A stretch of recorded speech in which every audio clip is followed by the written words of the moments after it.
న చ శక్నోమ్యవస్థాతుం భ్రమతీవ చ మే మనః నిమిత్తాని చ పశ్యామి విపరీతాని కేశవ.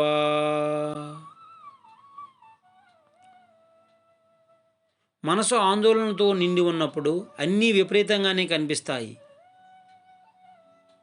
తాడే పాముగా భయపడుతుంది. ఇంకా శకునాల సంగతి సరే సరే. మనోదౌర్బల్యానికి గుర్తు అపశకునాలు. గాలి గట్టిగా వీచి దీపం కానీ హారతి కానీ ఆరిపోతే అదే పెద్ద అపశకునం. ఒకప్పుడు ముత్తైదువుగా తిరిగిన ఒక ఇల్లాలు కాలవశాత్తు భర్తను పోగొట్టుకుంటే ఆమె ఎదురు వస్తే అది అపశకునం. కుక్క పిల్లి నీళ్లకుండా ఎదురు రావడం, కాకులు అటు ఇటు తిరగడం ఇవన్నీ శకునాలను సూచిస్తాయి. ధైర్యంగా ముందుకు దూకేవాడికి ఇవి పట్టవు. సందేహజీవులు, ప్రతిదీ అనుమానించే వారికి ఇవన్నీ పట్టింపులు. వీరుడైన అర్జునుడికి యుద్ధానికి ముందు శకునం చూసుకొని బయలుదేరాడో లేదో తెలియదు, కానీ ప్రస్తుతం మనోదౌర్బల్యానికి లోనయ్యాడు కాబట్టి అపశకునాల మాట ఎత్తాడు.